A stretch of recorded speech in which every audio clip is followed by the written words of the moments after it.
Hey, this is Whole Health with Truly Writer. Again, my pen/writing media name is Truly Jacob a Writer. Again, you probably won't see my face. Today, I'm doing a review on Letters to Young Lovers. We are doing half of the review now, and at another time when I finish the rest of the book, I will finish the remainder of the review. So it's broken down into basically 7 sections. This book is written by Ellen White in a way where people who are in charge of her writings did there were certain letters or different things written to other people or things she wrote about young people falling in love, and they put it in this like tiny little book. I love the feel of the cover. So let's get into it. So for the foreword, I have written down, have you ever received a letter from a prophet? So they're insinuating that Ellen White is a prophet. So Ellen White wrote letters to other young people or concerning right choices for courtship and marriage. So some of the stuff in here, it actually shows some of the letters more in full. In some of the other writings or book compilations, they didn't give a letter written in full.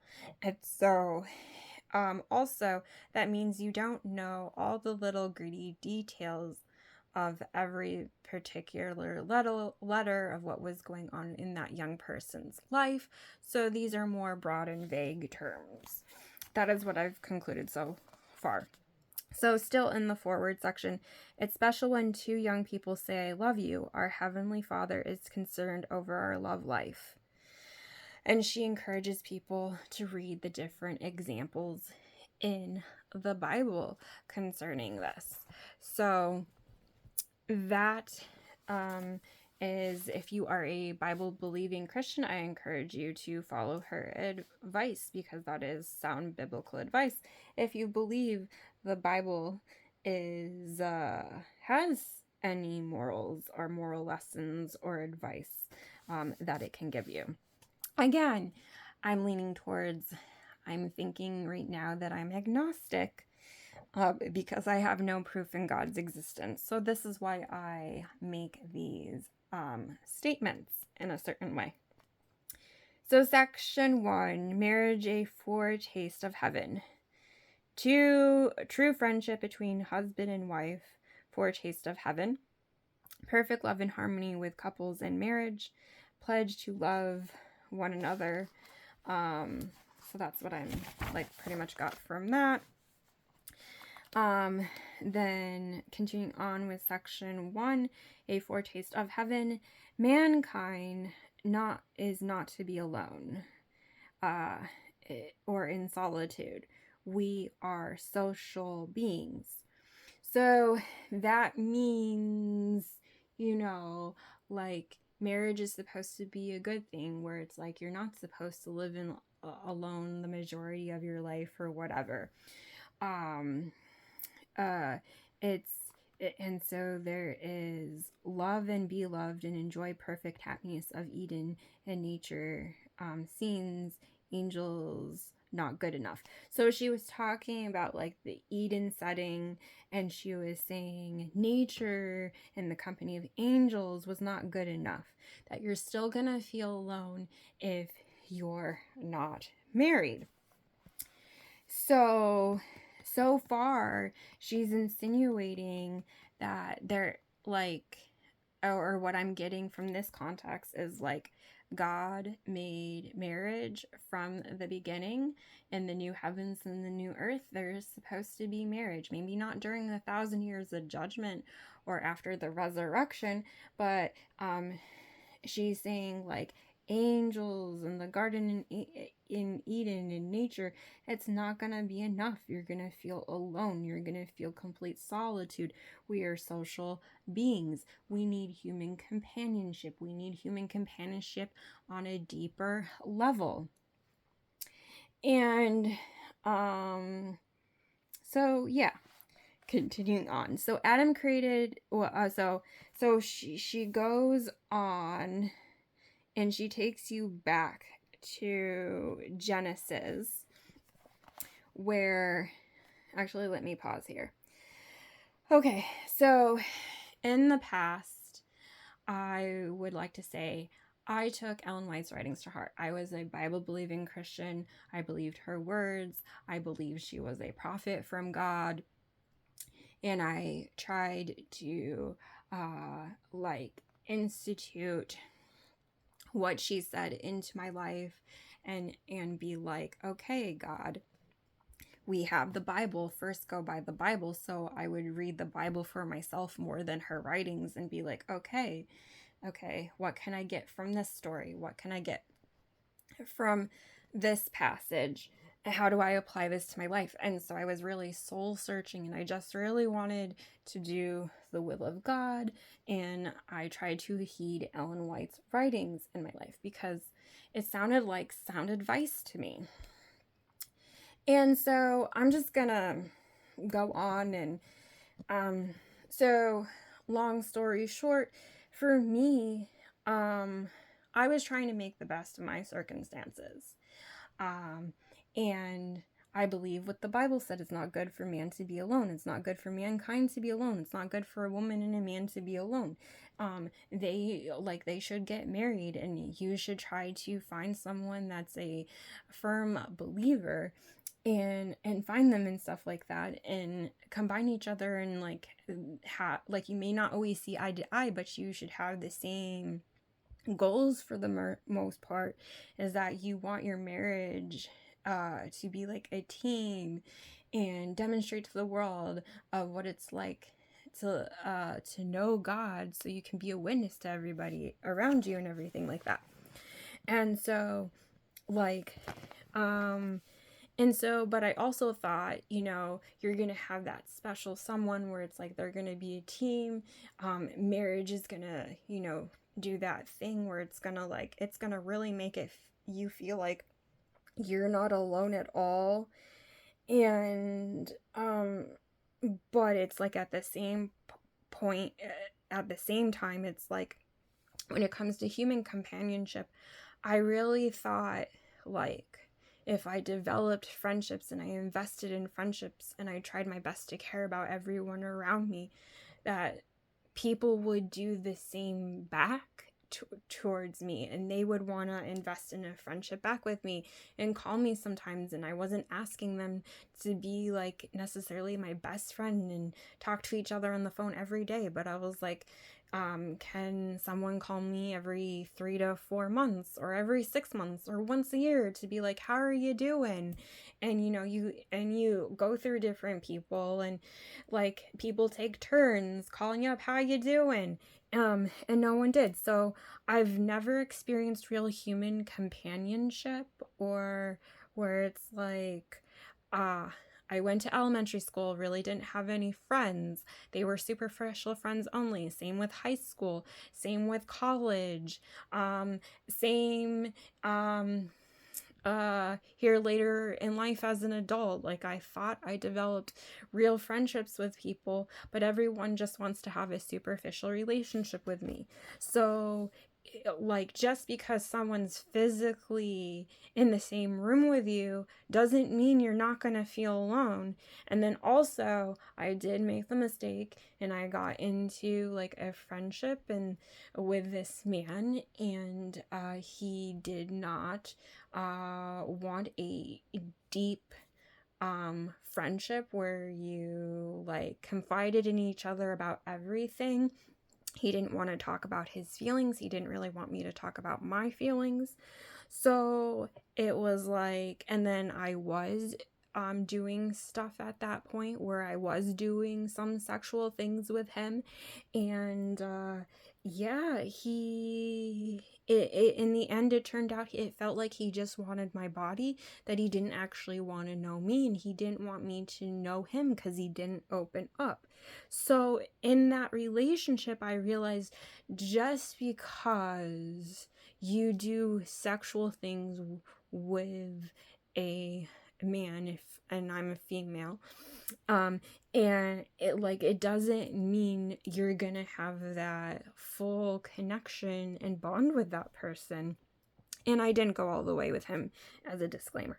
So, but I still got hurt because the relationship ended, and he ended up not saying, basically, like, not wanting anything to do with me, and stuff like that. So, but I was like, but before that, I was praying and trying to follow Ellen White's advice, and like, I didn't want to be alone, and I wanted to have true fellowship with other like-minded believers. And I'm just like, where is it? So I don't know how to believe Ellen White's a prophet, because the way she describes sometimes people coming together and things, we'll see as we go through the rest of it, it's not there. So, disclaimer as we go through the next section, some of this is some of my ideas. So, there was the Bible verse, or going back to Genesis 1. So Adam was created by God. God then took rib out of Adam and created Eve. So this is my note. Disclaimer, this is my note. This is my idea. So I always thought growing up that this meant God created Eve with her very own DNA sequence that is very similar to Adam's, but the Bible is too broad and vague. Eve could have literally been created from Adam's DNA, and the only difference was that Eve was female and Adam was male. Therefore, Adam had sex with himself, and the kids he had when they had sex and procreated, they didn't literally have sex with Adam, but the brother and sister could have had sex because it was 100% DNA from Adam. So what I am saying as the Bible is so broad and vague that, okay, whoever God is, they could have created Adam, right? Well, it says that God took the rib from Adam and created Eve. It does not say that God created Eve with 100% different DNA. So, if you take like a cell, it's kind of like cloning. It's like, well, basically, you're taking your cell, and the only thing God changes, God made Eve female. So, okay, so when Adam and Eve had kids, it doesn't say that each kid had its own separate DNA that was completely different from Adam and Eve. So, they technically were doing incest, and they were sleeping with their brother and sister. Now, if Adam and Eve if Eve was truly 100% from Adam only, then any kid they procreated was 100% really from Adam too. And the Bible talks about, you don't sleep with your uncle, don't sleep with your aunt, don't sleep with your mother, don't sleep with your sister or your brother or your cousin or whatever. But it's like the Bible's so broad and vague that it actually doesn't explain how the DNA worked at the beginning of creation. But I always, when I read the Bible, when I was the Bible-believing Christian, I always assumed somehow like Adam and Eve were created in a different way, where it's like, yeah, Adam was the original one created, then Eve like the rib was taken and Eve had her own DNA, and so they weren't biologically related at all, even though the rib was taken. So it was more like a symbolic gesture of like you're supposed to be created to be equal with each other. And then somehow I always assumed that the DNA of the kids was drastically different somehow, that they could marry their brother and sister, so it wasn't weird. Um but like now that like I'm not a Christian anymore and I'm agnostic, I'm critically thinking about this, and I'm like, it doesn't say in the Bible that the DNA was different from Adam and Eve. It doesn't say that the kids had, that like the brother and sister had completely different DNA from each other, as far as like not being related to each other at all. So like, so is the reason why the whole world's like messed up is because we're like all a product of incest at the end of the day? I don't know. So that's just a disturbing thought. So sorry to disturb you. Yeah. Okay.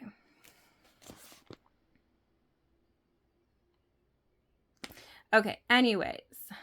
Section 1, continuing on. Make your courtship last throughout your marriage. So, not one word spoken or one action performed that you are not willing for holy angels to look upon and register above. Single to the glory of God, heart should have only pure and sanctified affection. So, again, she's like referring certain things. Ellen White traveled too much for ministry to be a mother to her kids face to face in person, so she wrote letters to counsel her kids and was a mother on paper mostly. I don't know. This is the idea that I'm getting because she wrote a letter to her son. So I'm not sure how frequently she was able to be with her sons.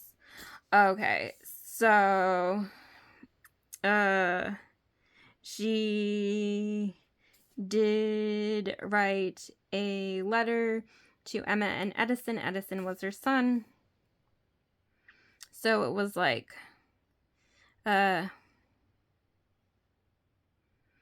she used a phrase of calling them like both her children, so I was confused if Emma was her child. And then I looked it up on Wikipedia, and she only had sons. She didn't have any daughters. So it was like she was writing about her potential daughter-in-law. So, and I was like, oh, that makes more logical sense. But it was like she was using a phrase where it's like, my children or whatever. And I was like, why would you call Emma your child? Like, if you didn't actually conceive her and bear her in your womb. And I was like, that's really odd. And again, when you grow up in a Christian denomination, like there's certain nuances that are taught to you that you just get when you're growing up in the denomination. And what Ellen White, what I got in the past is a lot of times it's like somehow this idea came to me is like if you're mingling with other kids' children, is you treat them like your own flesh and blood child, and you like take them into the fold and you love them too. You just don't love your own kids. You love the other kids that they play with or that's in their class. You love like the other people in the church too, and you treat each other like family. That's the way it's supposed to be. That's what I have got from reading the Bible and reading Ellen White's writings. And so So sometimes you have to read things in context, or you have to understand the Christian terminology, or you have to understand scripture to understand what Ellen White's saying too. So going back to the DNA thing, there's probably this implied DNA thing where it's like Adam and Eve had different DNA. Probably all the kids that they had different DNA. So that made it okay for them to marry their brother or sister. Because then it seems legit, like, okay, it's okay for you guys to get married. Otherwise, it would be really, really weird and gross. So marriage is like Christ's love for his chosen people. Marriage is supposed to represent between Christ and his people tender and sacred union that exists. If you read the Bible verses in context, when God says, I am your husband, he is saying, I am your husband, Jerusalem, talking to the group as a whole. And that was like a Bible verse that like I ended up looking up, or I think she referred somewhere to Isaiah.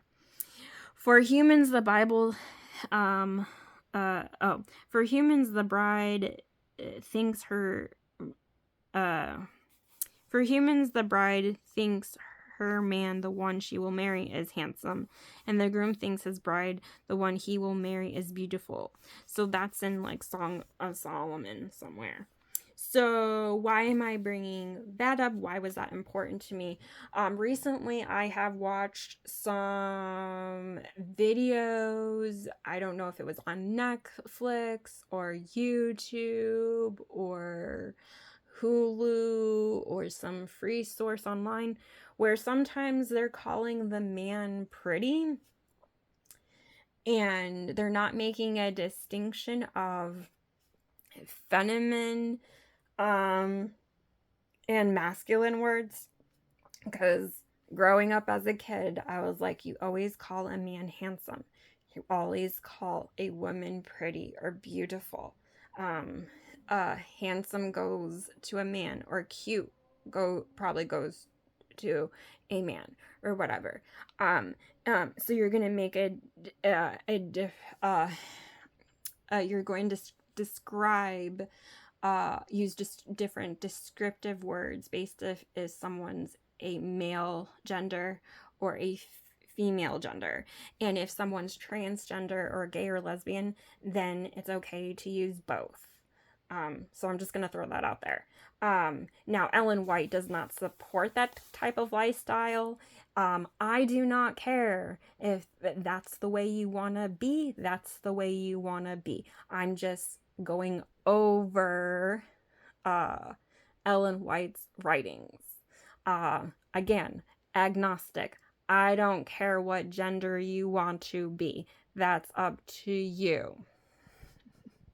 If you want to be a male, then be a male. If you want to be a female, be a female. If you want to believe that you're only male and that's the way you were born, cool. If you believe you're female and that's the way you were born and that's what you want to believe, cool. Personally, I believe I'm only female. That is my choice.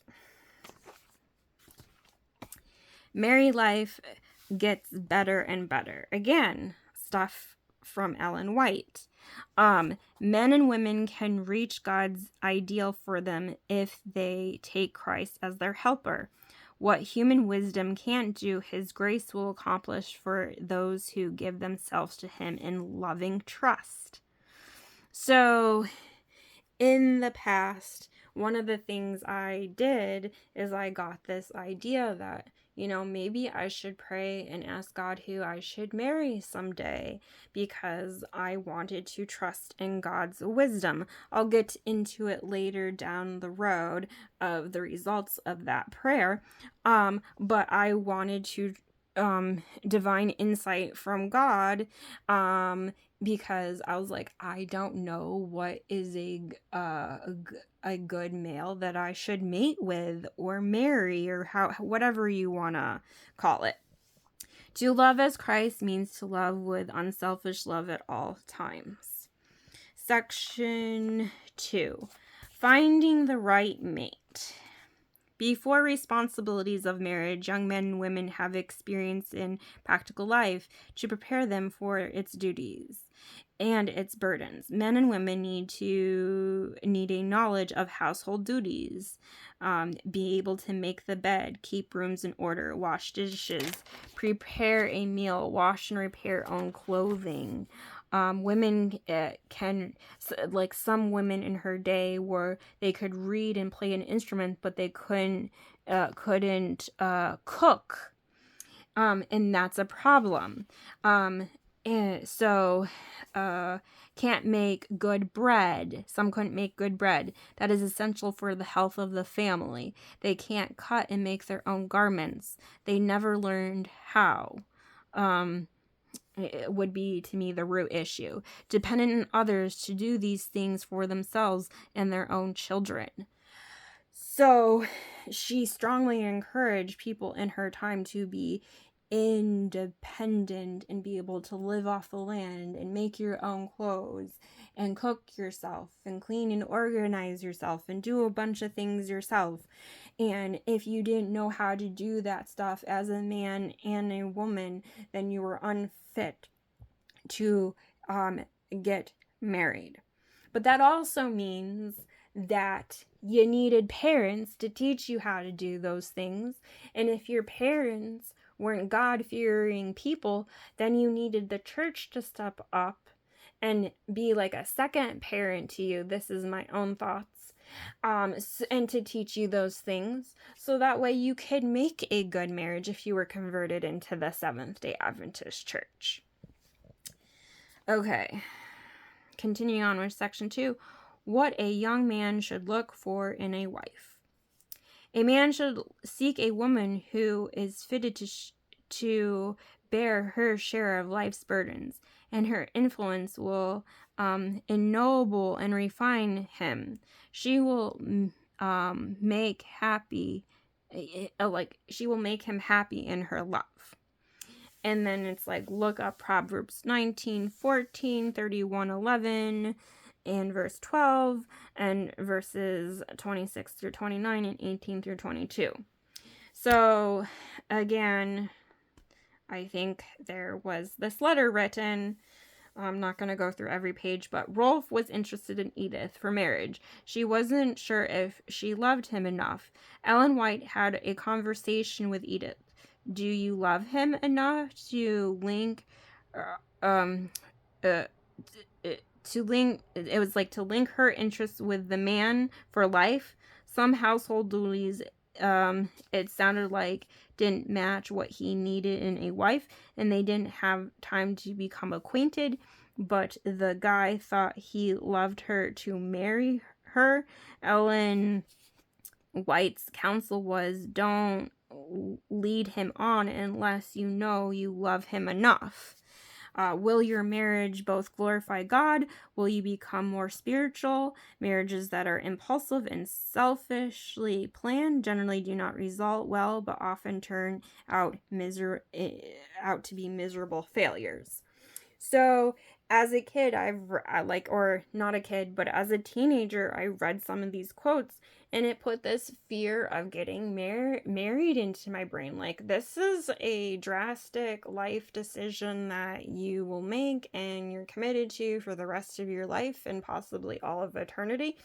You better make the right choice from the get-go or from the start. And so, I really seriously was like, I need to pray. I need wisdom from God and who I should marry someday. And also, I am not trying to diss my parents or anything, but They got married in haste. They didn't pray about the decision. They just got married because they made a mistake and they conceived me out of marriage and stuff like that. And they had a lot of fights growing up and they didn't know how to work together as a team. And it's like they didn't know how to teach me and my brother how to develop our gifts and talents and how to be useful and how to do a bunch of things ourselves so we could be independent and know what we need to do to get through the last days, if that's really gonna happen. Yeah. And so, and it's like because your parents are responsible for teaching you those things. So that's like they dropped me off at school and they expected my Seventh-day Adventist Christian school lead to teach me everything that I needed to know to be successful in life and to get ahead, and it didn't work out because like no one took the responsibility of making sure I could be independent and learn how to live off the land and stuff like that. And it's like what happened to following Ellen White's counsel to get through the last days and everything. So I was like, oh, okay. So will your wife use all of your earnings to gratify her appearance? That was a question. Doesn't, and this was my thought, doesn't mean you can't have some cheaper, nice things, but not using up all the wages for that only, saving money. So she was talking about how there's a lot of women in her day because they don't know how to cook and they don't know how to do household duties. They're unfit for married life. And it sounded like they have to like pay someone or hire housekeeping to do those things for her because they only know how to play an instrument and like dress well and stuff like that. That the women, because they have no understanding of money and how finances work, they spend all their husband's money really on themselves and like their clothes and stuff like that and beautifying the home. So like she's counseling them, what do you really want in a wife? Pick a good wife, men. Pick a good wife. So, and one of her principles is not good to be mated, but not matched. So, like a lot of times people can become mated. They just get married. They have sexual intercourse. But are they really matched? Do they complement each other? Do they work well as a team? So that's what being matched means. And do they deeply love each other, you know? So ask questions a girl should ask before marriage. Every woman should inquire in some way, is this man worthy who I will marry? What's his past record? Is his life pure? Does he express a noble, elevated character? Or is it mere emotional fondness? Does he have traits of character that will make her happy? Can she find true peace and joy in his affection? How does he treat his mother? If he doesn't respect his mother and honor her, will he be able to respect and love, be kind, and give attention to the wife? Because the reason why, like I would say she was asking this question is the principle of what if there was a young person that converted into the Seventh-day Adventist Church and his parents or her parents were, what's the word I'm looking for? Considered heathen. That means they're not going to go and they're not going to have godly fear as far as to how to help that young person, marry the right person or whatever. So, like, if you are a Christian, you're going to do your best to love your mother and your parents if they have like a heathen attitude where they don't care about God at all or whatever, or they have different beliefs. But if if his relationship with his mother isn't how it should be, as far as like representing a mother-son relationship where they both have godly fear for God and they want to keep all the commandments of God, like, okay, is this man gonna still be able to love and be kind and give his wife attention, even if he didn't have a good father, or even if he didn't have a good mother? So that's why I'm kind of going off on a tangent here. So when the novelty of marriage is over, will he still love his wife?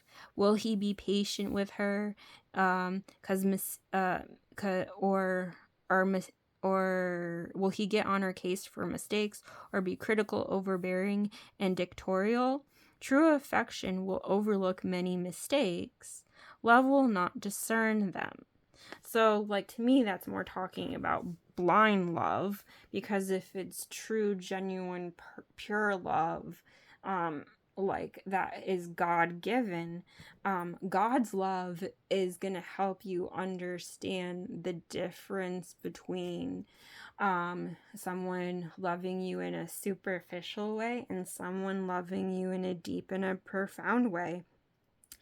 And true affection's gonna overlook the mistakes and be like, are you just trying to improve as a person? Are you willing to learn from this lesson? Which I try to do in my life, is learn from different lessons, but society as a whole is all over the place, and I don't know what society as a whole want from me, but it ends up always being my fault of like, spell out to me what you want from me, and then I'll try my best to give you what you want. But if you don't, then like I don't know what to tell you. And then if there's certain rules that are in place, like, I'm not going to break the rules if that's the organization or institution I work for. If there's certain rules that I'm supposed to follow, I'm going to implement the rules. So if like someone comes to me and they're like, I want you to break the rules, like, I'm sorry, I'm not going to be that person to be like, yeah, okay, it's okay, because then I have to do it for everyone else. And sometimes people do that. So it's like I don't know what people want from me, because it's like you have people that are like, these are the rules, you need to follow them, and then you have other people coming to me and be like, break the rules, break the rules, break the rules, break the rules. And it's like, well, I can't. So like but then you get in trouble from your bosses because you weren't willing to break the rules. So I don't know what my bosses want from me, or in life, or any future bosses want for me in life. Do you want me to follow the rules, or do you want me to let people break all the rules? Well, if we let people break all the rules, if you're selling products, you're gonna lose money. You're gonna lose money. You're gonna make less and less money if we allow everyone to break the rules. Because some people will buy a product, use a little bit, it works, then return it because they didn't want to pay for the product. That's how people are. Okay, so women should pick a man that possesses pure manly traits of character and who is diligent, aspiring, honest, and who loves and fears God. So again, I heard these quotes and I was like, that's what I want in a man. I want a man who fears God. So here's another letter, and she's like, Nellie is not associating with a good crowd. Her male special friend is irrelevant, lazy, and uses foul language. Okay, so that's what Ellen White defined as like it's like the counsel to the young people: don't associate with bad influences. Okay, so, and she goes on, her counsel is: unless your purpose for associating with this type of crowd of people is for the purpose of winning them over to Jesus, it will be a detriment to your spirituality. They are under the banner to the prince of darkness. If you follow the path where Jesus leads the way, grow in greater light, you will become happier. So pretty much Ellen White's counsel to young people is: if people have foul language, or they're irreverent, they take God's name in vain, or they're lazy, and they do things to purposely break God's commandments, like, what is the purpose of you associating with them? Are you trying to demonstrate what true love is? Are you trying to witness to them and being like, this is the true love of God? And in the past I did that. So if people said the F word, I would be like, I don't care if you say it or not. I'm not going to condemn you for it. But when I became agnostic, like, I was just using it to vent my frustration, and yeah, so it ended up being like, even though I declared myself as agnostic, I'm not sure that I'm believing in God, my bosses attacked me for being agnostic or an atheist. I was a Christian, not a Christian anymore, but yeah, like I swore in the workplace, venting over a client, I got in trouble. So that's why I'm saying, in the future, I feel like if I work for someone, I need things spelled out to me in full. What kind of environment are you creating at the workplace? Because I need a calm and peaceful environment. And I need things to go smoothly. How are you going to do that for me in the future? If you don't want me to swear or use foul language, then if I do for some reason, then you need to speak up and say, I'm uncomfortable with you using that tone, or you venting to me, or whatever. And again, in society, no one communicates with each other anymore. They expect you to read their mind. Your bosses expect you to read your mind. Customers expect you to read your line. Patients expect you to read their mind. Clients expect you to read their mind. But they'll say to your face, we don't expect you to read our mind.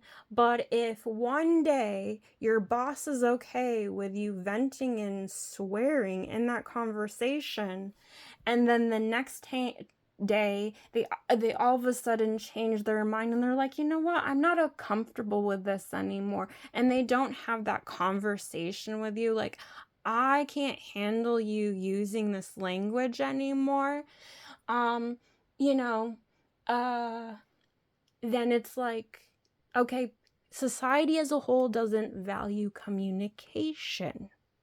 So and for me, when I swear, it's just to release those emotions, get it off my chest. Then I come to this place of like calm. Okay, things aren't gonna go my way. Okay, I got it off my chest. So what? The boss isn't gonna give me a raise. Okay, I got it off my chest, and I can go on. And I accept what it like that I'm not gonna get my way, and then I move on, and I try to work with my limitations. But what happens to me is I come up with a solution of like, okay, this is what I'm gonna do to change my behavior. This is the solution to my problem. Then someone else comes in my life and they throw a curveball at me, and I'm like, I don't know what to do in this situation anymore because it's a little bit different. And to me, it's pretty much the same thing. So I try to implement the other solution I came up with, and then other people in my life make it so that solution doesn't work for this scenario. And they're like, it's completely different. I'm like, it's really, really similar. It's not that different. But you can't use that solution. So I don't know what to do because basically it feels like the whole world is against me, and there are no real Christians. If you're a Christian, to me, you're a superficial Christian. If you were raised to believe in God, I don't think any of you really believe in God because you don't act like it, because none of you treat me with decency and respect. So hey, it is what it is. But going forward, I think even though I'm technically agnostic, people expect me to act like a Christian even though I'm not. And I am not allowed to swear, even though other people who are hardcore atheists or Catholics or a different religion or agnostic, they can swear all they want, and they can swear at the workplace all they want, because I've heard of other situations where like men get to swear all the time, but because I grew up Christian, I'm not allowed to swear at all. So I don't know what to tell you. I feel like I'm just going to continue to get in trouble because I don't know what people expect out of me, because they change their mind on a whim. So, and, yeah. Okay.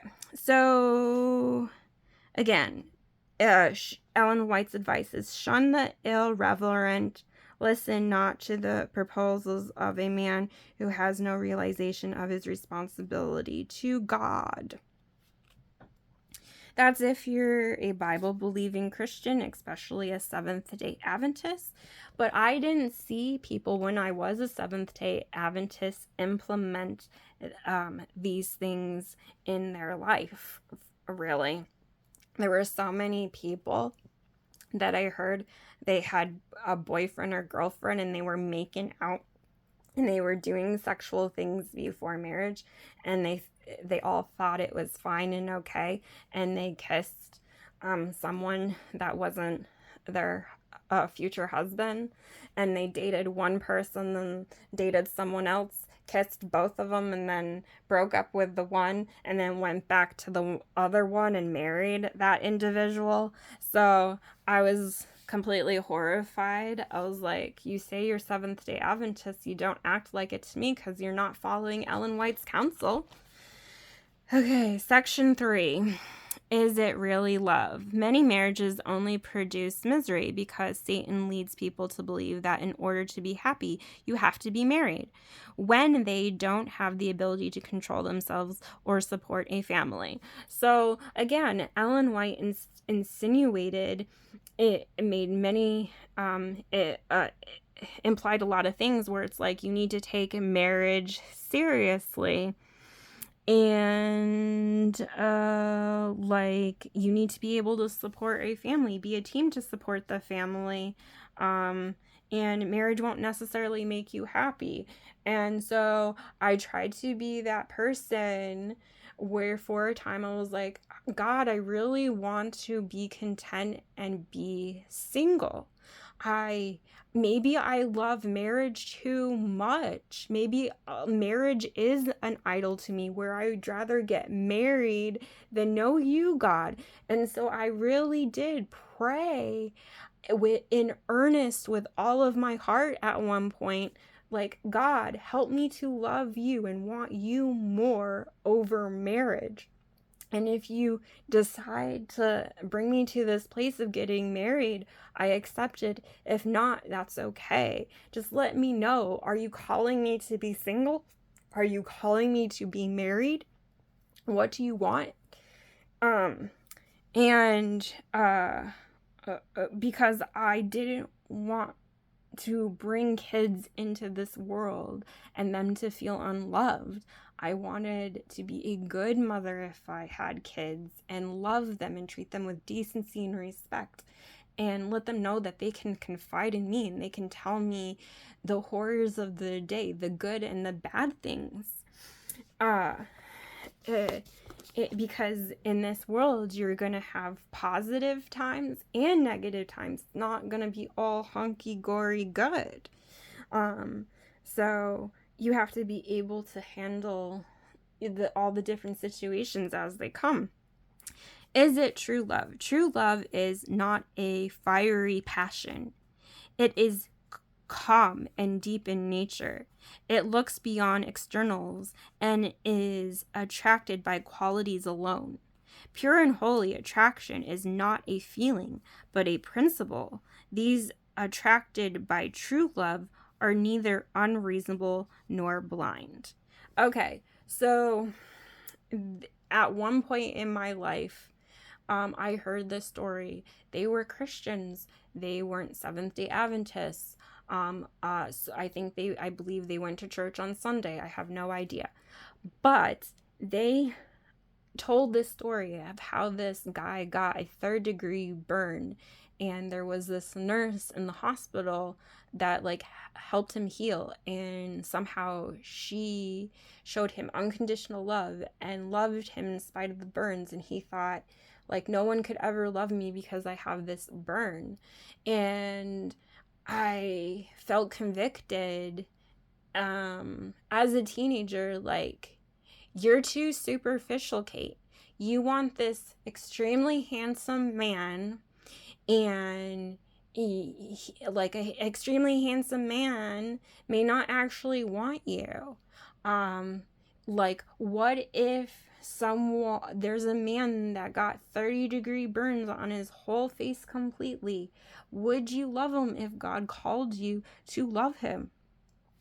And so I analyzed my heart, and I was like, no, in this moment right now, I would say no.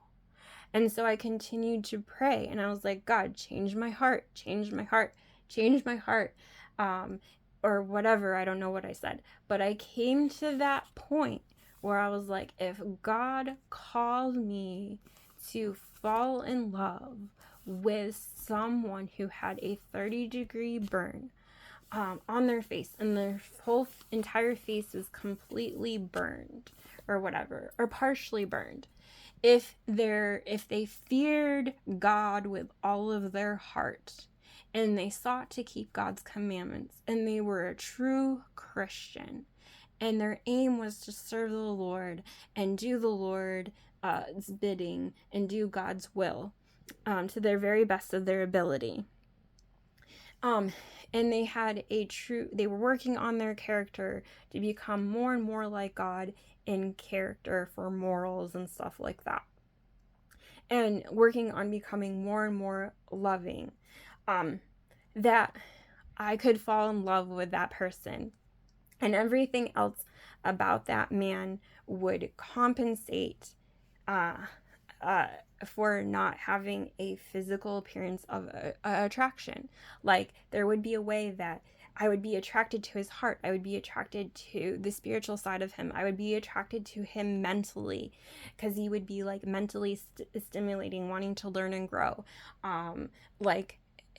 He would understand how to do all the physical components of, like, this is what we need, this is how we need to budget, and like work together as a team to budget and stuff like that. So like there would be all these other qualities that he would have that would compensate for like lack of physical appearance. And so I decided, yeah, I could marry someone if they had 3rd-degree burns on their face and they didn't. Their face wasn't full appearing. Awesome. And then at the time also, I had really bad acne on my face, and I have acne scars now. So like, I could relate in a way where it's like, I don't feel like I'm the most pretty or most beautiful person or woman in the world. Like, I don't think a man would want me because of, like, I'm not as pretty as I want to be.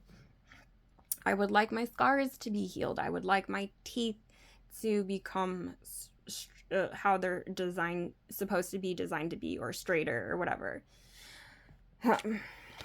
So, yeah. So, continuing on. Love a tender plant. Love must be fostered and nourished. Affectionate hearts, truthful, loving words will make happy families. Ellen White believed the wife should be cheerful, kind, and devoted, assimilating her taste to that of her husband without losing her individuality.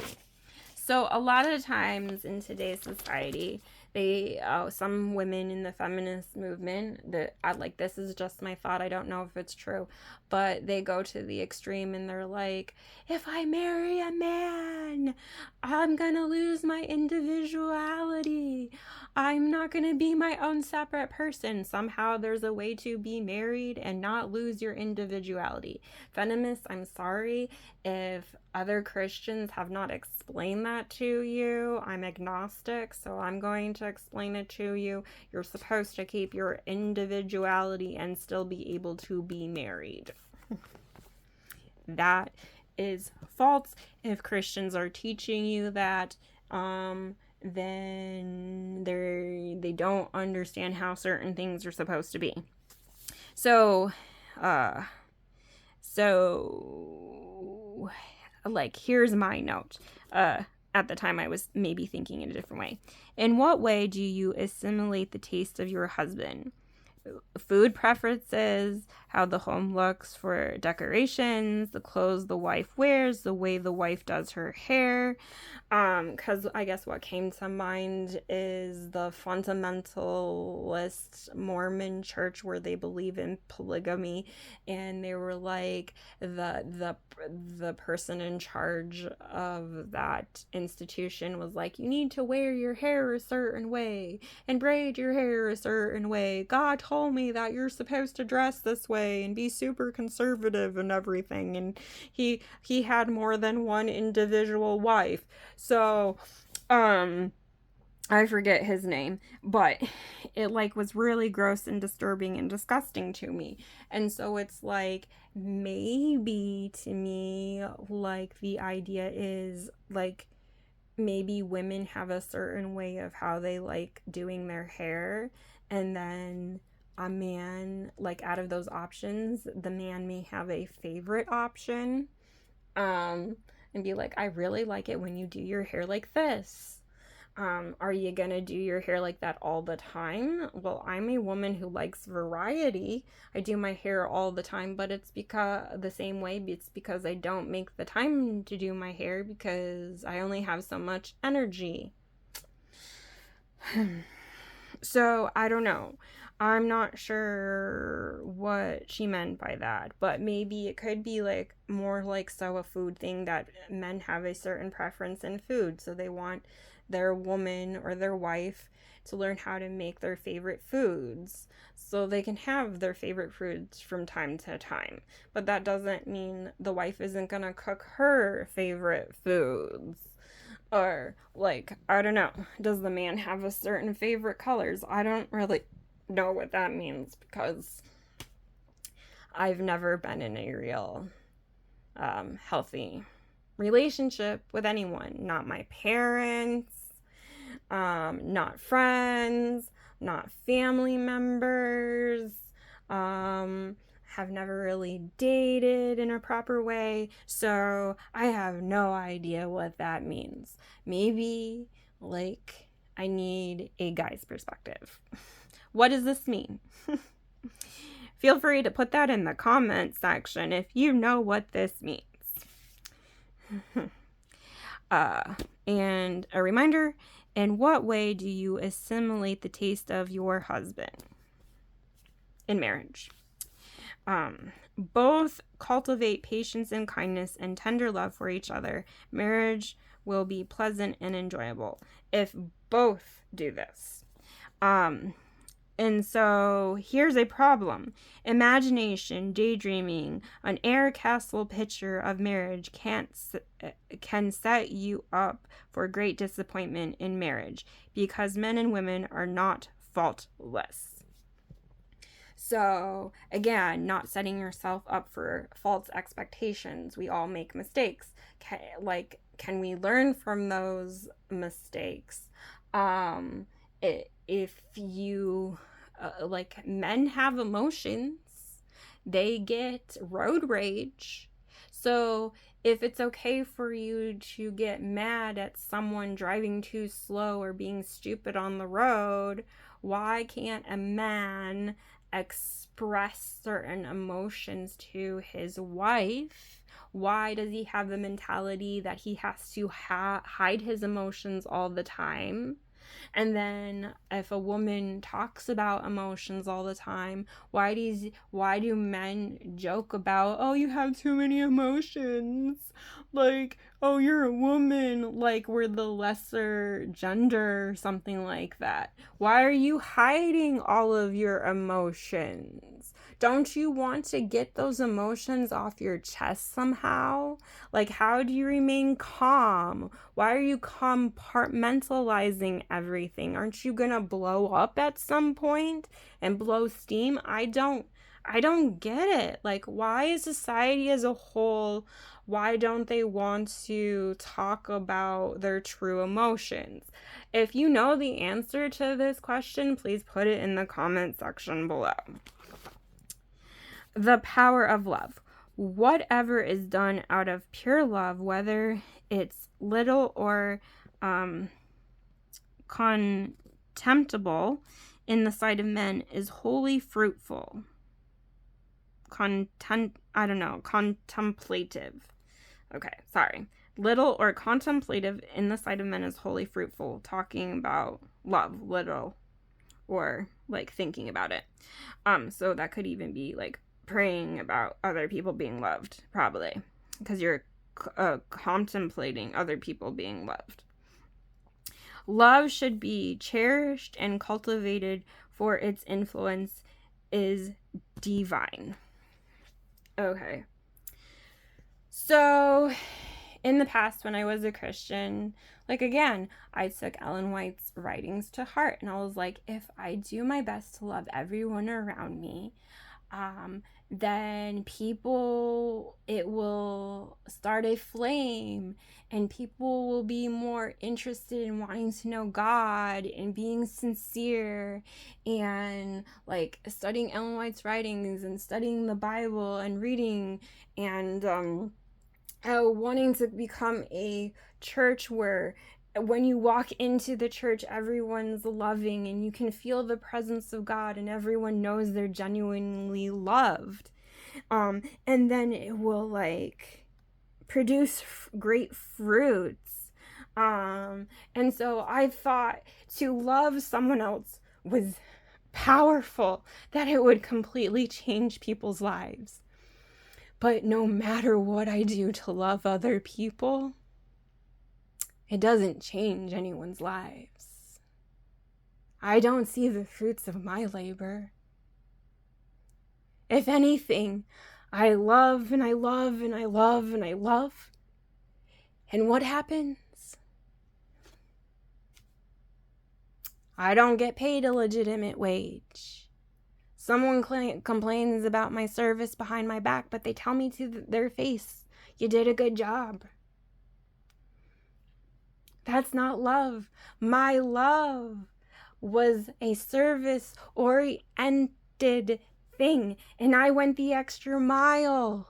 I did the very best I could, but apparently that person did not see it because they wanted to steal every single fiber of whatever energy I had in my being. They didn't respect that I couldn't love them in a great divine way or in a different way that they wanted or something. I don't know what they wanted from me. They sure didn't tell me that.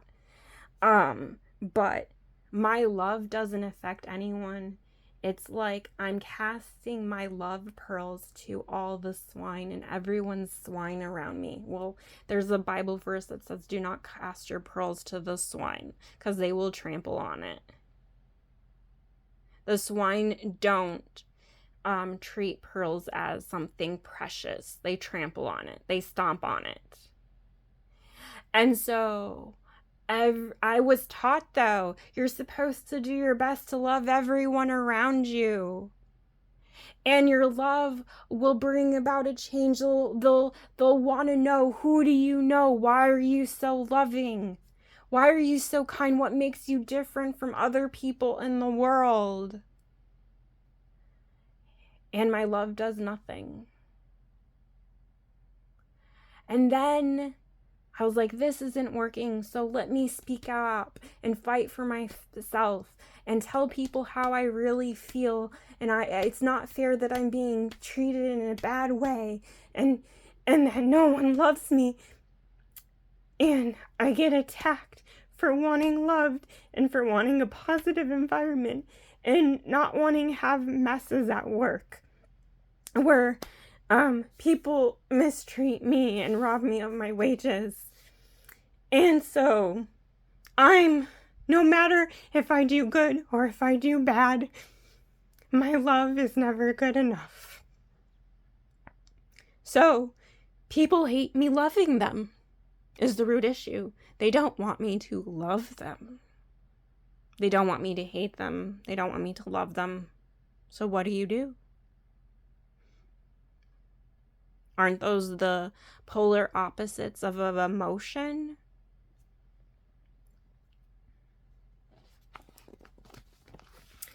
When love is blind, sometimes when two people meet, they become infatuated with each other. Reason is blinded and judgment overthrown. They insist on having their own way. Ellen White says, infatuation makes it so you lose interest in religion and duties of life is neglected. Even if someone is a Christian, if a couple marries in haste because of infatuation, in about 6 months, the infatuation would wear off and the couple would start to see their spouse's true colors. Infatuation blinded them, and separations and divorces happen in the church. And this brings great confusion in the church.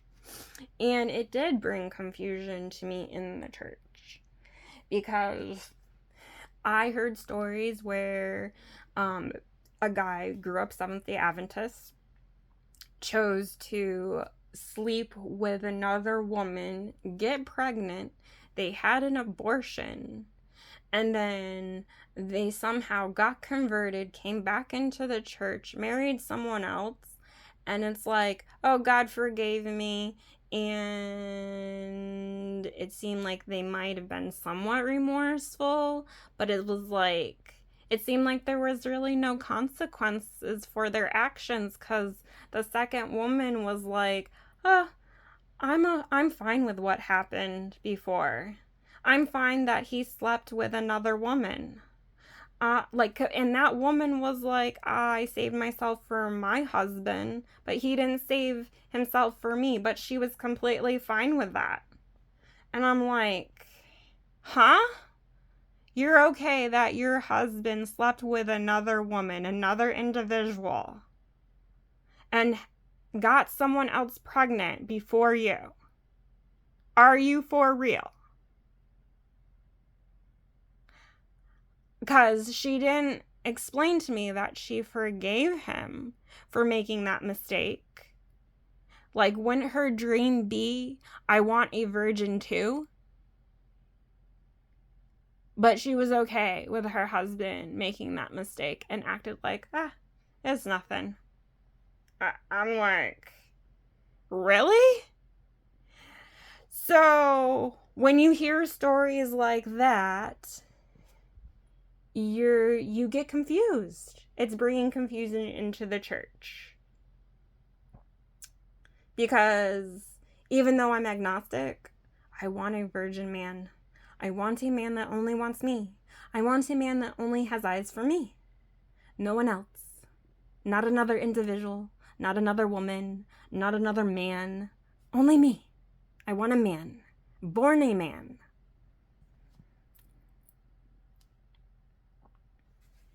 When they find out their mistake, they refuse to admit they should have listened to counsel before they got married. It would have saved them many years of anxiety and sorrow. Again, people aren't listening to counsel. So, okay, we'll continue on. We are not supposed to put the responsibility of our duty upon others and wait for them to tell us what to do. We cannot depend for counsel upon humanity. The Lord will teach us our duty just as willingly as he will teach somebody else.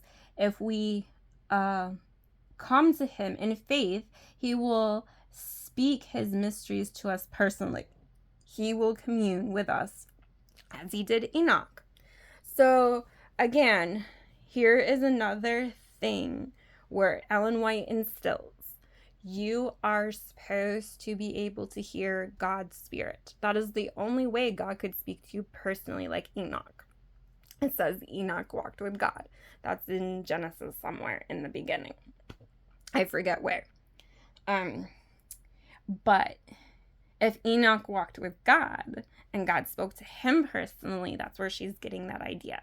So there is this level of, yes, at some point we're supposed to, like it is in a multitude of counselors, there is safety. So you should be asking your parents counsel on things. Like if you have developed friends that are truly like have the fear of God in them, where they want to follow all of God's commandments to the best of their ability, then you can seek counsel from, true friends, to get their opinion on stuff. But at the end of the day, it's like, if you truly have a personal relationship with God, shouldn't you be able to hear God's voice? So marriage will affect your life in this world and in the world to come. So she's insinuating there could be marriage in the next world to come, in the new heavens and the new earth. A sincere Christian will not advance his plans in the direction without the knowledge that God approves his counsel. He will not want to choose for himself, but will feel that God must choose for him. This is page 26. I would not be understood to mean that anyone is to marry one whom he does not love. This would be a sin, but fancy and the emotional nature must not be allowed to lead to ruin. God requires the whole heart, the supreme affections. If men and women are in the habit of praying twice a day before they contemplate marriage, they should pray 4 times a day when such a step is anticipated. So, again, in high school, my teenage years, I was like, you know what? I'm going to make a bad decision if I don't seek God's counsel. My parents, even though they claim to be Seventh-day Adventists, they don't demonstrate that they want to really counsel me and want their advice on who to marry, who not to marry. So what am I supposed to do? They're not really reading and studying the Bible every day for themselves. They're just going to church. It seems like they're more superficial Christians to me, because their marriage hasn't proved from, being a younger kid to a teenage years. Like, it's still pretty much the same. They fight, they argue, they come across like they may not even really love each other at all. So what am I supposed to do? And then I realized in high school there was really no one taking me under their wing to mentor me in the Seventh-day Adventist Christian denomination. They left me to themselves. I would have deep conversations with some of like the people that worked at the Christian academy that I boarded at, and there was guy students there and female students there and stuff like that. So I was just like, okay, no one's really taking me under their wing. How am I supposed to make this decision? And Ellen G. White was like, well, you can ask God, like God, like she implied God would give me a direct counsel if no one else wanted to counsel me. So I was like, okay, I gotta make this decision with God and God alone, because no one's willing to help guide me and lead me down the right path of who to marry or help give me sound advice or whatever. I'm on my own. So I prayed for years. I would pray multiple times a day. It wasn't just 4 times a day, it was multiple times a day. Like, and pretty much every single day. And then when I was 25, like, this guy looks at me and he's like, sometimes God tells you who you're going to marry. And it was like there was this like he was like staring at me like, it's like, you know what I'm talking about, right? And I was like, I didn't get it right away. And so I really thought this guy would pursue me, because it's like I came to the conclusion, because I had a bunch of dreams and visions during the day, that like he was really the one, like, and God was really revealing the one to me, and I clearly saw his face, and like there were dreams about him with his name, his like first name and last name completely given to me before I even met him as an acquaintance. So I prayed for like 10 years for God to put it on this man's heart to pursue me and stuff like that. And then after 10 years of praying, he goes off and marries someone else. And so I was like, well, why would God tell me that he's the one if the guy is just going to not pursue me and do his part to have a two-sided friendship with me and relationship with me at all? And then it like and then for some reason it was like really twisted, where it's like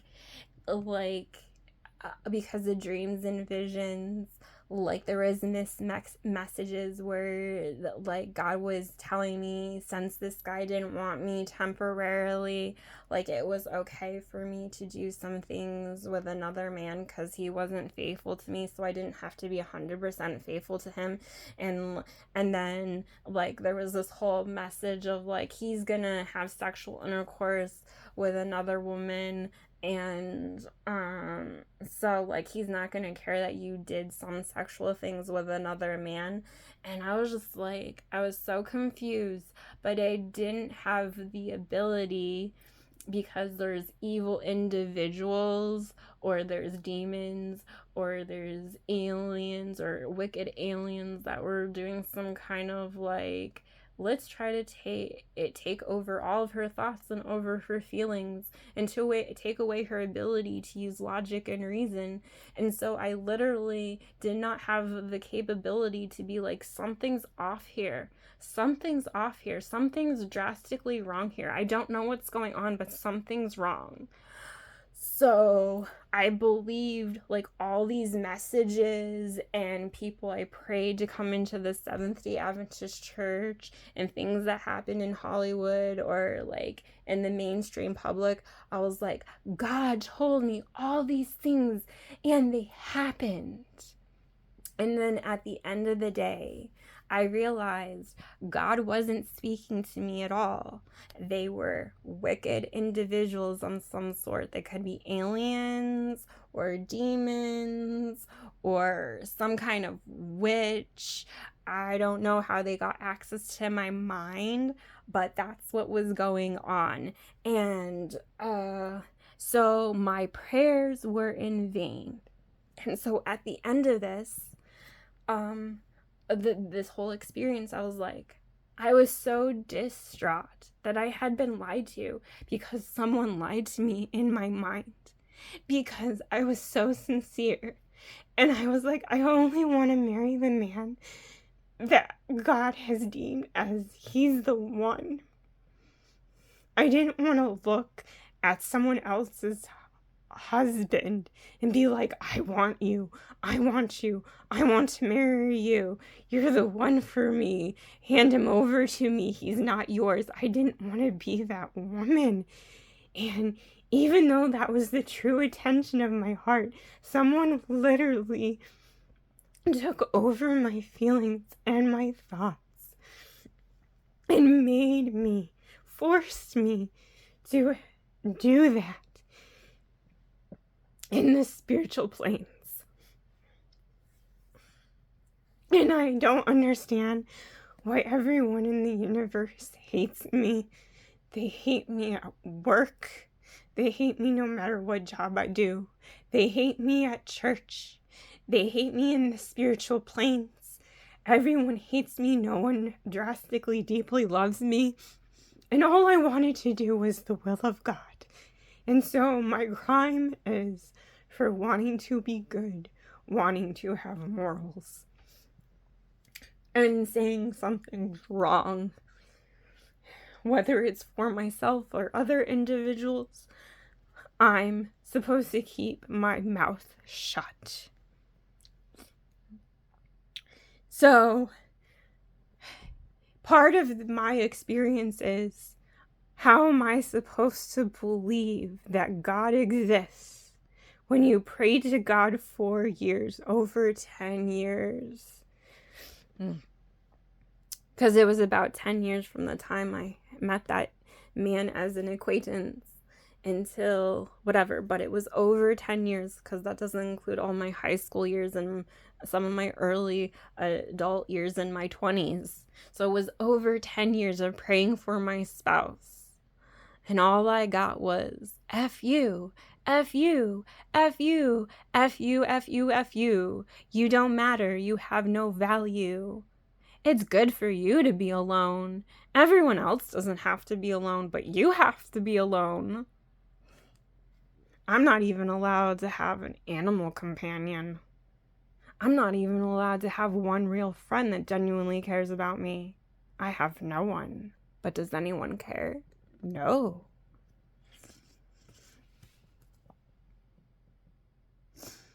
So, continuing on.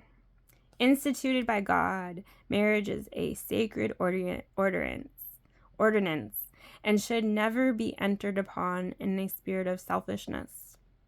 Use Scripture for counsel and seek divine counsel from God. So, again, in the past, when I was analyzing what is my motive for getting married, because I wasn't loved by my parents, wasn't loved by my sibling, really, wasn't loved by other family members, really, wasn't loved from different members in the church, really, at all, because no one consistently loved me. There was a part of me that was like, yeah, I want to get married, and I want him to love me first, and I want him to do the majority of the love. I want him to love me. And because I was feeling really burnt out, like I really, really needed love, and I was like, I don't really have much love to give, or I was like, I don't know if I'm going to be able to love him, but I assessed my heart, and I was like, no, I will do my best to love him, and he will do his best to love me, and it will be like an equal trade. And so I was like, I felt like the selfishness in me went away. But I'm like 37 now, something like that. No one's really loved me. I don't know what unconditional love is like. At the end of the day, I need someone to come in my life and be like, this is what unconditional love is really like. This is how someone's supposed to treat you. This is how someone's supposed to love you. This is how someone is supposed to treat you with decency and respect. This is consistency. And there's never consistency with anyone. Like, you never know. Like, in a blue moon, all of a sudden, the evil zombie will come out and attack me for no reason, emotionally. And you're like, you used to be a nice person up until this point, and then all of a sudden you would attack me, and you don't explain why, and you act like emotions are the most terrible thing in the whole universe. It's like, oh, okay.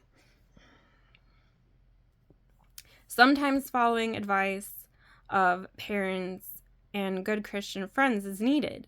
They can help lead you to the right person or help you stay away from the wrong person, but you need God's counsel to confirm the choice, though.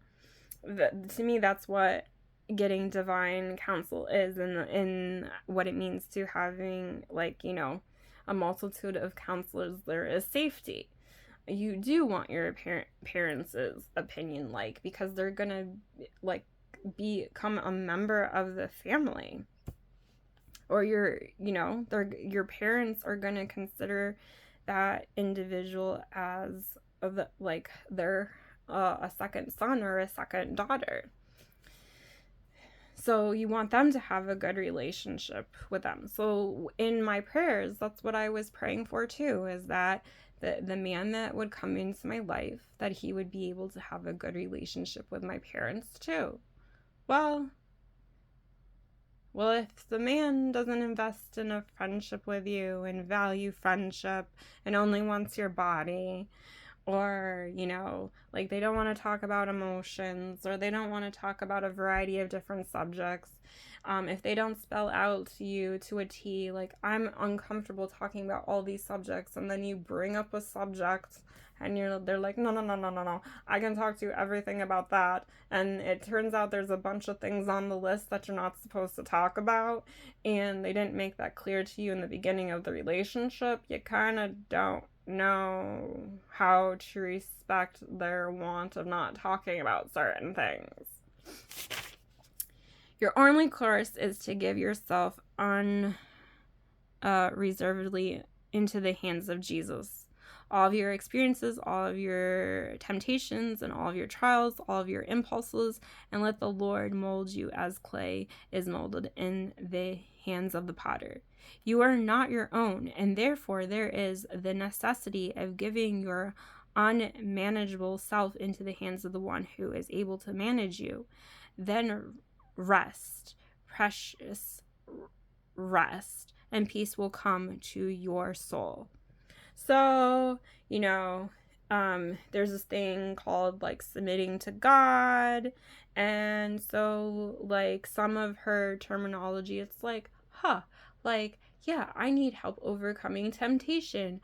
I need my thoughts to be in alignment with God's will. I need my feelings to be in alignment with God's will. I need my actions to be in alignment with God's will. So I prayed that, and for some reason, there were evil individuals or evil aliens, or, you know, humans with superpowers that are evil. I don't know. They decided to put their 2 cents in and tell me sometimes what to think and tell me what to feel. And so when I prayed those prayers to God, they're like, oh, she's giving us the license to do that to her. That's probably what they thought. And so they took over the majority of my mind, and which is my, like, thoughts and my feelings. And so there was some kind of limitation set. I don't know who set that limitation. There was some kind of limitation, but who knows exactly. But it's like, I feel like in the end, Ellen White kind of screwed me over because her advice didn't work for me. If she was really connected to the true creator God of the universe, and if Jesus was really God, then someone shouldn't have been allowed to take over the majority of my feelings and the majority of my thoughts and manipulate me into thinking certain things and feeling certain things. And thinking that certain individuals were like, oh, this guy is gonna be your husband someday, and you should do things with this other man. That's not your husband. So I was just like, at the end of the day, is like, be careful with your thoughts and your feelings and don't trust any of them at all. Because you never know, there could be an evil alien or a human with a superpower or an individual who has superpowers, or demons that have the ability to manipulate you. God will judge every secret thing, whether it is good or bad. Ecclesiastes 12:14. And we are almost done. Yay. Sorry this video is so long. Parents can be of help. Should tell your parents about who you think you should marry. Select marriage companion with first consulting your parents. Wise parents will never select companions for their children without the respect to their wishes. So again, like years ago I came up with this principle, like if someone's the one, you're gonna be physically attracted to them, spiritually attracted to them, emotionally attracted to them, mentally attracted to them, and like be attracted to the career and like how they do things at home and stuff like that. So you're gonna be attracted to every fiber of their being. There may be faults that they have, but because you're attracted to them all in all those ways, there's just, because we live in a sinful environment or an evil environment, you're just gonna have to work through those things, or it'll be like things you have to discuss. But I thought you could discuss it in a calm way or whatever, and both individuals would want to have that deep conversation. Greatest error: must not have affections disturbed. There must be no interference in their love experience. Take God and your God-fearing parents into your counsel. Young friends, pray over the matter.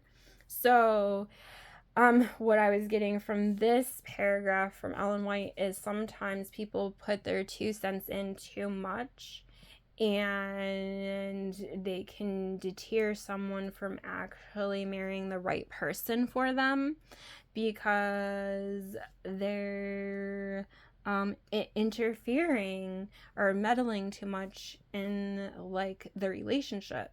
They need, like, a couple needs their space to allow the relationship to gradually blossom and bloom, and so they can get married and stuff.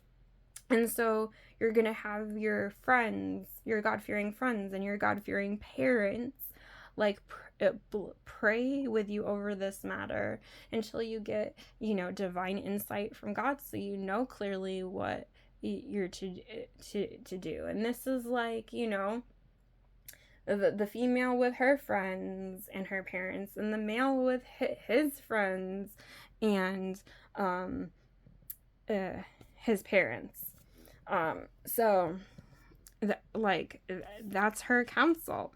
But I've never seen any church that I have gone to help the youth figure this out or counsel them in this way. So they're not abiding by Ellen White's counsels, the Seventh-day Adventist Church as a whole. If children would confide in their parents, it would unburden them with joys and sorrows and save themselves many a future of heartache. So if you have God-fearing parents, you're supposed to be able to tell them about your ups and your downs and everything. So if a guy wants to marry a girl, okay, this is so this guy wants to marry a girl. The father doesn't approve for some reason. But the guy still wants to marry her. The very this is Ellen White's counsel to him. The very fact of your urgency of the matter against the wishes of the parents is evidence that the Spirit of God has not or is not the first place in your heart, and a controlling power is upon your life. Okay, and like more counsel to this guy is, will my brother please look at his own spirit and criticize his motives and see if he has a single eye in the matter to act in all things for the glory of God? Give your mind and affections to God and lay yourself on the altar of God.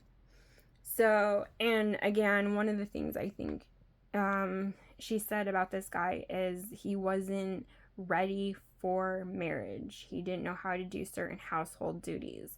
And I guess household duties mean outdoor household duties too. God has given each one, men and women, an identity, an individuality. All must act in fear of God for themselves. So that is an important statement to me, because I was just like,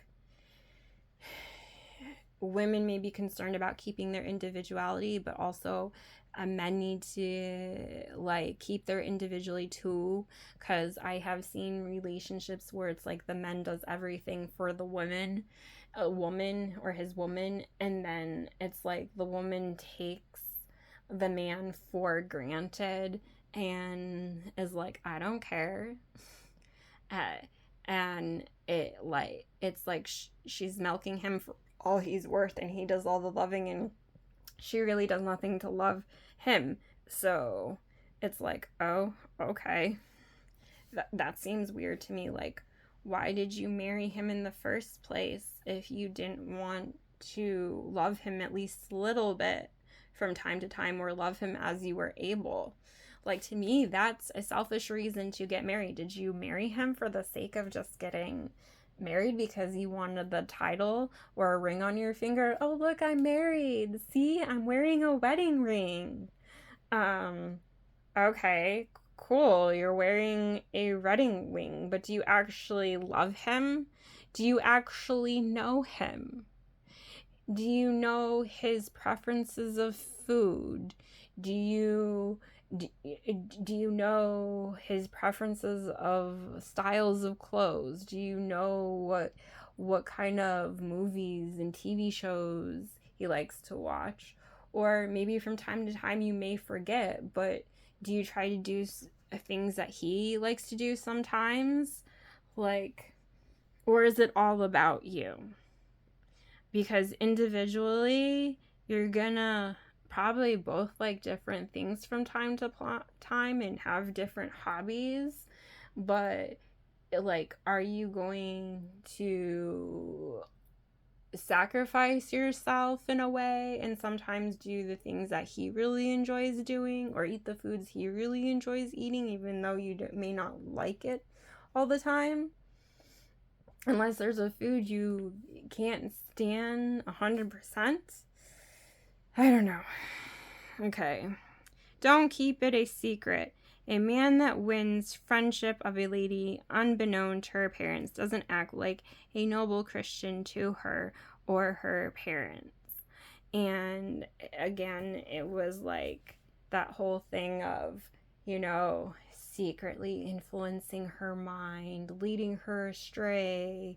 Like, if he's not a sincere Christian, or he may not even be a Christian at all, he could have other ulterior motives of wanting to take her virginity, or, leading her on a path of unrighteousness where she rejects God or something like that. So that's why the counsel is, don't keep your, like, if you think you may marry this guy, or even if you're dating this guy, like, don't keep the relationship a secret from your God-fearing Christian parents or your God-fearing friends or whatever. There's supposed to be conversations that happen. So with the one guy that I did do sexual things with, I would tell people, this is what's going on in my life, da da da, this is what I'm doing. And people didn't really give me good counsel. I was like, and if they did try to counsel me against it, they didn't really tell me why. And they didn't give me a legitimate reason. And the reason I needed to hear was, you may not actually be hearing from the voice of God. The dreams and visions that you think you have, it could be false visions and dreams. And here's the Bible verses to prove in the lost books that you can't always trust visions and dreams. But they didn't give me that information, so I had to learn the hard way. But because they didn't give me that information, it led me on a path of being agnostic, because they just wanted me to take their word for it without actually giving me any biblical doctrines or anything. Or because I was raised in the Seventh-day Adventist Church. In the Seventh-day Adventist Church, a common saying that you will hear is, unless the doctrines in the Bible, or something to that effect. Like, you can't go by what someone tells you. You need to have them prove it in the Bible, their perspective on each doctrine. Otherwise, you should reject that doctrine. So, in the lost books, I found principles where it's like, I wish I had that in my youth. It wouldn't have saved me a bunch of heartache. I would have known not to trust dreams and visions. I would have been more cautious of trusting every single thought that came into my mind, because I was trying to use reason, logic, common sense, critical thinking skills to make good decisions. And in the end, mind control happened. Feeling control happened to some degree. On what level, I do not know. If there is a real creator God of the universe, at some point, I will need to see the creator God of the universe face to face and be like, what actually happened? What went wrong?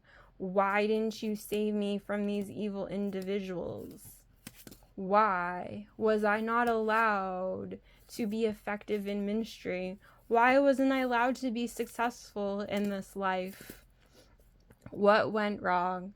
I need answers to all those questions.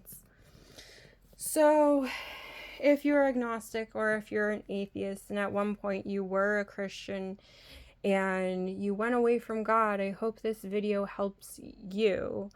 This is why I do not have the ability to believe that Jesus is God right now, some of it more.